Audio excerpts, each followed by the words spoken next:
Hello বন্ধুরা, আজকে জাল মাছের শুটকি দিয়ে পালং বেগুন আলুর সবজি রেসিপি নিয়ে চলে আসলাম বেলি ব্লগস চ্যানেলে। সো ভিডিওটাকে স্কিপ করবে না, পুরো ভিডিওটা দেখবে। আশা করি তোমাদের ভালো লাগবে। ভালো লাগলে দয়া করে একটা লাইক করে দিও। সো বন্ধুরা সবাই কেমন আছে বলো, তোমাদের দোয়ায় আমিও ভালো আছি। সো ভিডিওটা কেউ কেটে কেটে দেখবে না, অনেক সুন্দর ভিডিও। সো কথা না বাড়িয়ে চলো সবজি রান্না করা যাক। এই দেখো, এই সবজিগুলো কেটে রেখেছি, আলু বেগুন পালং কেটে ধুয়ে পরিষ্কার করে রেখেছি। আর এই দেখো জাল মাছের শুটকিগুলো, এই শুটকিগুলো এবার ধুয়ে পরিষ্কার করে নিব।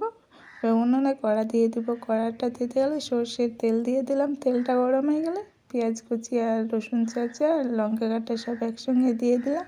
এবার এটাকে একটু নাড়াচাড়া করে নেব। নাড়াচাড়া করে নেওয়ার পরে এবার শুটকিগুলো ধুয়ে পরিষ্কার করে রেখেছিলাম, সেই শুটকিগুলো দিয়ে দিলাম। এই দেখো, শুটকিগুলো দেওয়ার পরে আবারও নাড়াচাড়া করে নিচ্ছি। এবার এগুলো ভাজে ভাজে হয়ে গেলে দেখো লাল লাল হয়ে গেছে। এবার এতে জল দিয়ে দেব। এবার জল দিয়ে দিলাম, দিয়ে দেবো এবার হলুদ গুঁড়ো, এবার পরিমাণ মতো নুন দিয়ে দিলাম। এবার জলটাকে ফুটিয়ে নেব। এই দেখো জলটা ফুটছে, এবার দিয়ে দেবো সবজিগুলো। সব সবজি একসঙ্গে দিয়ে দিলাম। এবার সবজিগুলো নাড়াচাড়া করে নেব।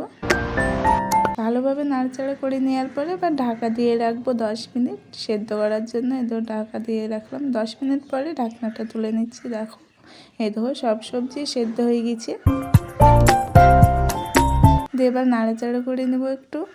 সাইডের সাউন্ডগুলো সবাই ইগনোর করো প্লিজ, গ্রামে থাকি তো সেই জন্য এত সাউন্ড হচ্ছে, আমারও ভালো লাগছে না।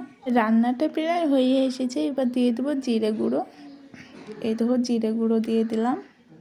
দিয়ে এবার নাড়াচাড়া করে নেব। এই দেখো নাড়াচাড়া করে নিচ্ছি। এবার নামিয়ে নেব, হয়ে গেছে আমার রান্না। এই দেখো নামিয়ে নিলাম। দেখো কালারটা কত সুন্দর, আর খেতেও অনেক সুন্দর লাগে এই রেসিপিটা তোমরা বাড়িতে অবশ্যই ট্রাই করবে। আশা করি তোমাদের ভালো লাগবে। ভালো লাগলে লাইক কমেন্ট শেয়ার করে দিও। নতুনরা সাবস্ক্রাইব করে পাশে থাকা বেল আইকনটাকে প্রেস করে আমাদের পাশেই থেকে নেক্সট ভিডিওর জন্য তোমরা কী ভিডিও দেখতে চাও সেটাও কমেন্টে জানিও। সব ভিডিওটা এখানে শেষ করলাম। সবাই ভালো থেকো, টাটা বাই বাই।